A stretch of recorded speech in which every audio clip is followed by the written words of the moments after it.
പണ്ട് ഒരു കുറുക്കനും സിംഹവും കൂടി പങ്കാളികളായി, ബിസിനസ് പാർട്ട്ണർഷിപ്പ്.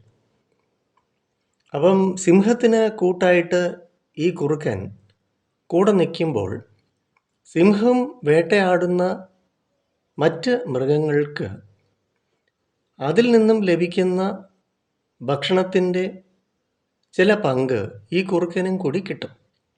അപ്പോൾ കുറുക്കൻ സഹായിക്കുന്നുണ്ട്. എങ്ങനെയാണെന്ന് വെച്ചാൽ, ഒരു മാൻ അവിടെ നിൽപ്പുണ്ട്, അല്ലെങ്കിൽ ഇന്ന മൃഗം അവിടെ നിൽപ്പുണ്ട് എന്ന് ഈ സിംഹത്തിന് പറഞ്ഞു കൊടുക്കും. അപ്പോൾ സിംഹമാണ് വന്ന് ഈ മൃഗത്തെ വേട്ടയാടുന്നത്. പക്ഷേ ഈ കുറുക്കനാണല്ലോ കാണിച്ചു കൊടുത്തത്.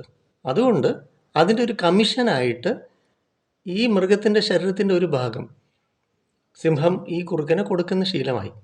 അങ്ങനെ കുറച്ച് നാൾ അങ്ങനെ പോയപ്പോഴത്തേക്ക് ഈ കുറുക്കൻ വിചാരിച്ച് താൻ തന്നെ സ്വയം വേട്ടയാടി കഴിച്ചാൽ പൂർണ്ണമായിട്ടും ആ മൃഗത്തെ അങ്ങനെ തന്നെ അയാൾക്ക് തന്നെ ഭക്ഷിക്കാം എന്ന ധാരണയിൽ സിംഹവുമായിട്ടുള്ള പങ്കുവെച്ചോടം അവസാനിപ്പിച്ചു.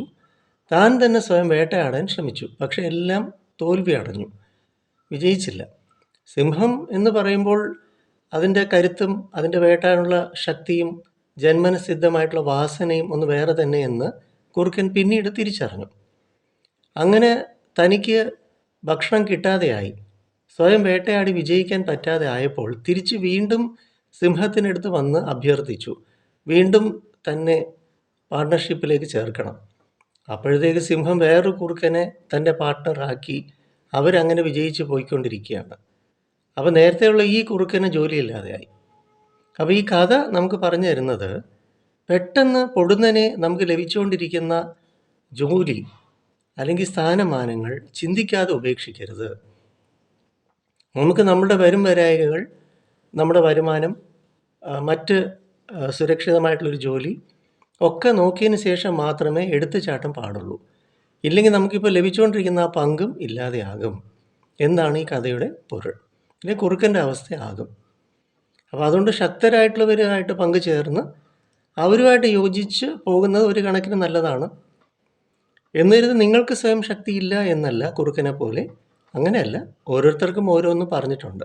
അതിനനുസരിച്ച് നമ്മുടെ പരിമിതികൾ നാം അംഗീകരിച്ച് സുരക്ഷിതമായിട്ട് ഒരു കണക്കിന് പോകുന്നതാണ് നല്ലത്. പ്രത്യേകിച്ച് ഇന്ന് സാമൂഹിക വ്യവസ്ഥിതി വളരെയധികം മത്സരവും മാത്സര്യവും ഒക്കെ ആയിട്ട് സോഷ്യൽ മീഡിയ അതിപ്രസരം, എന്തിനും ഏതിനും ഓൺലൈൻ വഴി പർച്ചേസ് ചെയ്യുന്ന ഒരവസ്ഥയിലേക്ക് ഇന്ന് സമൂഹം ആയിക്കഴിഞ്ഞു കൊറോണയോടുകൂടി.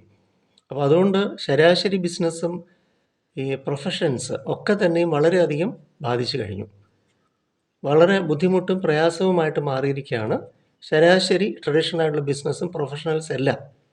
കാരണം അർഹത അല്ലാത്തവരൊക്കെ കയറിക്കൂടി ഓരോ ബിസിനസ്സിനെയും തൊലച്ചു, നശിപ്പിച്ചു, കൂടുതൽ നാശത്തിന് വിധേയമാക്കിക്കൊണ്ടിരിക്കുകയാണ് നമ്മുടെ കൗൺസിലിംഗ്, സൈക്കോളജി ഉൾപ്പെടെ. എന്തായാലും എന്നെ വിളിക്കാം 9605743596. ഞാൻ കൊല്ലം ആയത്തിലെ മെഡിറ്ററേനിയൻ ഹോസ്പിറ്റലിലെ സൈക്കോളജിസ്റ്റാണ്. നമ്മുടെ NP സ്കൂൾ ഓഫ് തോട്ട്സ് മുഖത്തിരയിലും counselling, psychotherapy, hypnotherapy, adolescent counselling, family counselling ഒക്കെ ഉണ്ട്. വന്ന് എൻ്റെ സേവനം സ്വീകരിക്കുക.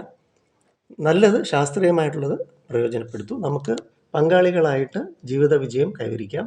നിങ്ങളുടെ ഭയവും ഉത്കണ്ഠയും ആകുലതയും വ്യാകുലതയും ഒക്കെ നമുക്ക് സിസ്റ്റമാറ്റിക്കായിട്ട് മാറ്റിയെടുക്കാം. ശാസ്ത്രീയമായിട്ട് വരിക. വെൽക്കം.